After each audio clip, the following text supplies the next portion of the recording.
ये बात तो हम सबको पता है कि धरती के नीचे पानी मौजूद है और उसके ऊपर ये धरती टिकी हुई है। लेकिन आपको ये भी मालूम है कि हमारी धरती का ज्यादातर हिस्सा मिट्टी से बना हुआ है और कुछ वैज्ञानिकों के अनुसार धरती के नीचे हमारे समुद्रों से भी ज्यादा पानी मौजूद है। और यही सवाल कई लोगों के दिमाग में चलता है कि भाई अगर इतना पानी हमारे और आपके पैरों के नीचे मौजूद है तो फिर ये मिट्टी से बनी हुई धरती आखिर मेल्ट होकर धंस क्यों नहीं जाती। बहुत से लोग मानते हैं कि धरती के नीचे एक बहुत बड़ा खाली स्थान होता है जिसमें पानी भरा हुआ है, जैसे किसी गुफा के अंदर पूरा समुद्र छुपा हो। हमें अक्सर ऐसा लगता है कि बस जमीन के नीचे कहीं एक विशाल पानी का भंडार है जो किसी टैंक या झील की तरह जमा हुआ है। अगर सच में ऐसा होता तो सोचिए क्या होता। जहाँ जहाँ ये खाली जगह होती वहाँ की जमीन कभी भी धंस सकती थी, कहीं भी अचानक पानी फूट सकता था और पूरी धरती अनस्टेबल हो जाती। लेकिन हकीकत ये है कि ऐसा कुछ भी नहीं होता। यानी हमारी यह सोच पूरी तरह गलत है और असली सच्चाई इससे कहीं ज्यादा दिलचस्प है। असल में धरती के नीचे पानी किसी बड़े टैंक या समुद्र की तरह जमा नहीं होता, बल्कि यह छोटे छोटे छिद्रों में फंसा हुआ होता है जो मिट्टी, रेत और चट्टानों के बीच मौजूद होते हैं। इसे समझने के लिए एक स्पंज की कल्पना कीजिए। क्योंकि बाहर से वह ठोस दिखता है, लेकिन उसके अंदर हजारों छोटे छोटे छेद होते हैं जिनमें पानी भरा रहता है। ठीक इसी तरह जमीन के नीचे भी पानी फैला हुआ होता है, लेकिन वह कहीं एक जगह इकट्ठा नहीं होता, बल्कि हर जगह थोड़ा थोड़ा मौजूद रहता है। यानी सच्चाई यह है कि हमारे पैरों के नीचे कोई विशाल समुद्र नहीं, बल्कि एक छुपा हुआ जाल है जिसमें पानी धीरे धीरे फैला हुआ है। जमीन के नीचे मौजूद इसी पानी को हम भूजल कहते हैं। यह पानी मिट्टी, रेत और चट्टानों के बीच छोटे छोटे छिद्रों में जमा रहता है और धीरे धीरे एक जगह से दूसरी जगह की ओर बढ़ता रहता है। यह कोई तेज बहने वाली नदी नहीं होती, बल्कि बहुत ही धीमी गति से चलने वाला पानी होता है जो सालों में कुछ मीटर ही आगे बढ़ पाता है। जब हम कुआं खोदते हैं या हैंडपंप लगाते हैं तो हम इसी भूजल तक पहुंचते हैं। यही पानी हमारी रोजमर्रा की जिंदगी का एक बड़ा हिस्सा बन जाता है जो पीने, खेती करने और दूसरे कामों में इस्तेमाल होता है। यानी जो पानी हमें जमीन से मिलता है वह किसी छुपे हुए समुद्र से नहीं, बल्कि इसी फैले हुए भूजल सिस्टम से आता है। लेकिन ये भूजल ऐसे ही बिखरा हुआ नहीं रहता, इसके पीछे एक पूरा सिस्टम काम करता है जिसे एक्वीफर कहा जाता है। एक्वीफर दरअसल जमीन के नीचे मौजूद ऐसी परतें होती हैं जो पानी को अपने अंदर स्टोर करके रखती हैं। ये परतें रेत, बजरी और छिद्रदार चट्टानों से बनी होती हैं जिनमें पानी आसानी से भर सकता है और धीरे धीरे बह सकता है। कुछ एक्वीफर्स इतने बड़े होते हैं कि वे पूरे शहरों और गांवों को सालों तक पानी दे सकते हैं। लेकिन सबसे खास बात यह है कि ये पानी अचानक बाहर नहीं निकलता, बल्कि बहुत धीरे धीरे और नियंत्रित तरीके से बाहर आता है। यही कारण है कि हमें हर जगह जमीन से पानी फूटता हुआ नहीं दिखता, क्योंकि ये पूरा सिस्टम संतुलन में काम करता है। लेकिन अब सबसे बड़ा सवाल ये है, आखिर धरती के अंदर ऐसा क्या है जो इस पूरे पानी के सिस्टम को संभाल कर रखता है। क्योंकि अगर हम सच में समझना चाहते हैं कि पानी नीचे कैसे मौजूद है और बाहर क्यों नहीं फूटता, तो हमें धरती के अंदर की संरचना को समझना होगा। दोस्तों, धरती बाहर से जितनी साधारण दिखती है, अंदर से उतनी ही परतों में बटी हुई है। हर परत का अपना अलग काम है, अपना अलग तापमान है और यही परतें मिलकर इस पूरे सिस्टम को संतुलन में रखती हैं। यानी असली जवाब छुपा है धरती की इन परतों में। धरती की सबसे ऊपर वाली परत को क्रस्ट कहा जाता है और यही वो हिस्सा है जिस पर हम रहते हैं। हमारे शहर, गांव, पेड़ पौधे, नदियां, सब कुछ इसी परत पर मौजूद है। यही वह जगह है जहां जमीन के नीचे भूजल पाया जाता है और जहां एक्वीफर्स मौजूद होते हैं। यानी जितना भी पानी हम जमीन से निकालते हैं वह ज्यादातर इसी परत के अंदर से आता है। क्रस्ट की परत बहुत मोटी नहीं होती, लेकिन यही परत हमारे लिए सबसे ज्यादा महत्वपूर्ण है, क्योंकि यहीं पर जीवन संभव है और यहीं पानी उपलब्ध है। क्रस्ट के ठीक नीचे आती है मैंटल, जो धरती की सबसे मोटी परत है और लगभग 2900 किलोमीटर नीचे तक फैली हुई है। यहाँ का तापमान और दबाव इतना ज्यादा होता है कि चट्टानें भी ठोस नहीं रहती, बल्कि धीरे धीरे बहने जैसी अवस्था में होती हैं।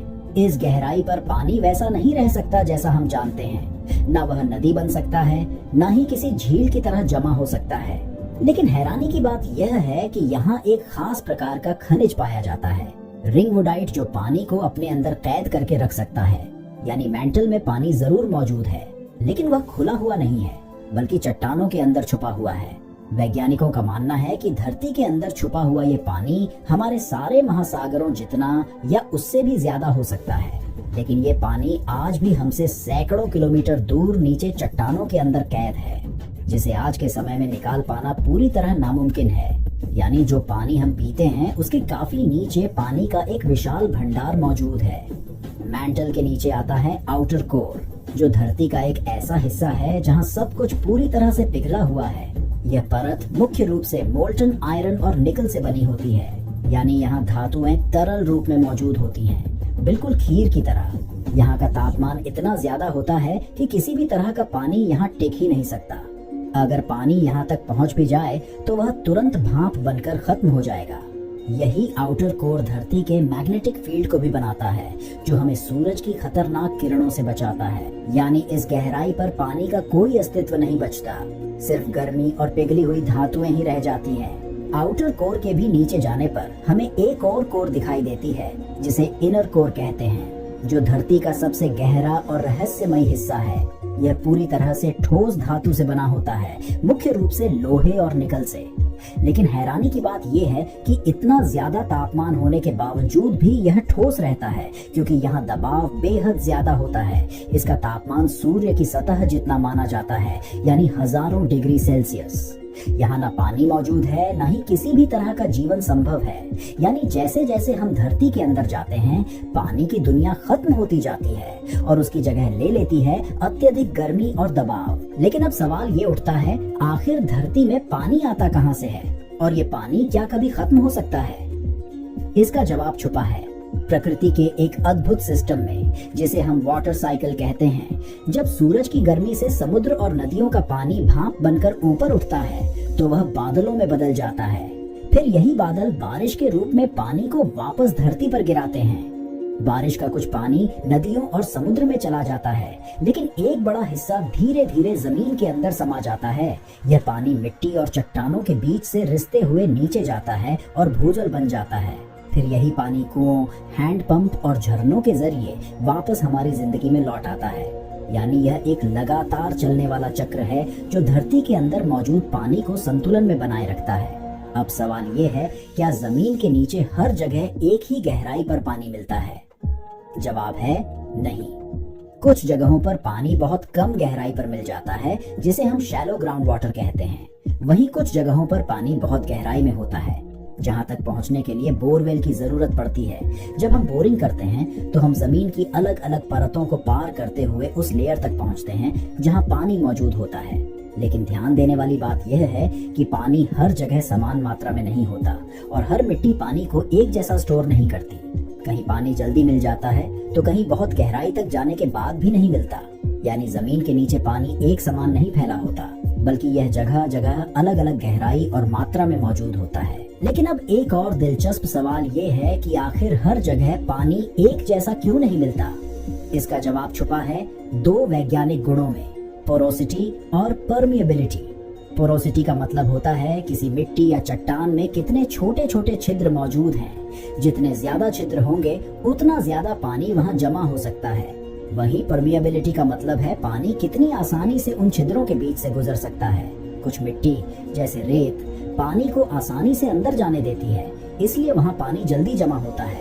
लेकिन कुछ मिट्टी जैसे चिकनी मिट्टी पानी को रोक लेती है, इसलिए वहाँ पानी का बहाव बहुत धीमा होता है। यानी धरती के नीचे पानी का पूरा खेल सिर्फ इस बात पर निर्भर करता है कि मिट्टी और चट्टानें उसे कितना जगह देती हैं और कितना बहने देती हैं। अब यहाँ एक और हैरान करने वाला कनेक्शन सामने आता है। धरती के अंदर मौजूद पानी और ज्वालामुखियों के बीच भी एक गहरा रिश्ता होता है। जब पानी बहुत गहराई में जाकर गर्म मैग्मा के संपर्क में आता है तो वह तेजी से भाप में बदल जाता है और यह भाप बहुत ज्यादा दबाव पैदा करती है, इतना ज्यादा कि वह चट्टानों को भी तोड़ सकती है। यही दबाव कई बार ज्वालामुखी विस्फोट यानी वोल्केनिक इरप्शन का कारण बनता है। यानी कुछ मामलों में यही पानी जो हमें जीवन देता है, वही धरती के अंदर एक शक्तिशाली विस्फोट का कारण भी बन सकता है। लेकिन फिर भी ये घटनाएं हर जगह नहीं होती, क्योंकि ज्यादातर जगहों पर यह सिस्टम संतुलन में बना रहता है। दोस्तों, यह सब सिर्फ थ्योरी नहीं है, असल दुनिया में इसके असर साफ दिखाई देते हैं। दुनिया के कई हिस्सों में जहां भूजल का जरूरत से ज्यादा इस्तेमाल किया गया है, वहां जमीन धीरे धीरे धंसने लगी है। जैसे मेक्सिको सिटी, जहां पूरी जमीन साल दर साल नीचे बैठती जा रही है और इमारतों में दरारें पड़ने लगी हैं। इसी तरह कैलिफोर्निया में भी भूजल के अत्यधिक उपयोग की वजह से जमीन में बदलाव देखने को मिले हैं। जब हम जरूरत से ज्यादा भूजल निकालते हैं और जमीन को उसे वापस भरने का समय नहीं देते, तो धीरे धीरे एक्वीफर्स खाली होने लगते हैं, और जब ये खाली हो जाते हैं तो ऊपर की जमीन को सहारा देने वाली परतें कमजोर पड़ जाती हैं। नतीजा, जमीन धंसने लगती है, कुएं सूख जाते हैं और पानी की कमी शुरू हो जाती है। कई जगहों पर यह स्थिति इतनी गंभीर हो चुकी है कि लोगों को पीने के पानी के लिए भी संघर्ष करना पड़ रहा है। यानी जो पानी हमें जीवन देता है, वही अगर खत्म होने लगे तो हमारी पूरी जिंदगी खतरे में पड़ सकती है। दोस्तों, आपने गौर किया होगा कि गर्मियों में अगर हम नलकूप से पानी निकालते हैं तो वो ठंडा निकलता है, और यदि वही पानी हम सर्दियों में निकालते हैं तो वो गर्म निकलता है। जबकि पानी तो हमेशा गर्म ही निकलना चाहिए, क्योंकि वो धरती के अंदर है और धरती अंदर से गर्म है। दोस्तों, जमीन के पानी का तापमान हमेशा 20 से 25 डिग्री सेल्सियस ही रहता है। चूंकि गर्मियों में बाहर का तापमान 40 से 45 डिग्री तक चला जाता है और पानी तो पहले से 20 से 25 डिग्री के आसपास है, तो वो हमें ठंडा लगता है। और सर्दियों में बाहर का तापमान 5 से 10 डिग्री तक गिर जाता है और पानी का तापमान 20 से 25 ही रहता है, इसलिए हमें यह गर्म लगता है। धरती के नीचे मौजूद कुछ पानी ऐसा है जो हजारों नहीं बल्कि लाखों साल पुराना है। यानी जो पानी आप आज इस्तेमाल कर रहे हो सकता है वह उस समय से मौजूद हो जब इंसान का अस्तित्व भी नहीं था। और इससे भी ज्यादा हैरान करने वाली बात यह है कि धरती पर मौजूद हर पानी की बूंद कई बार इस जल चक्र का हिस्सा बन चुकी है। यानी वही पानी जो आज आपके गिलास में है, कभी बादल बन चुका है, कभी नदी में बह चुका है और शायद कभी डायनासोर के समय में भी मौजूद रहा हो। वैसे दोस्तों, आप किस जगह से हैं और आपके यहाँ पानी कितनी गहराई पर आसानी से मिल जाता है, इसे आप कमेंट करके जरूर बताइए।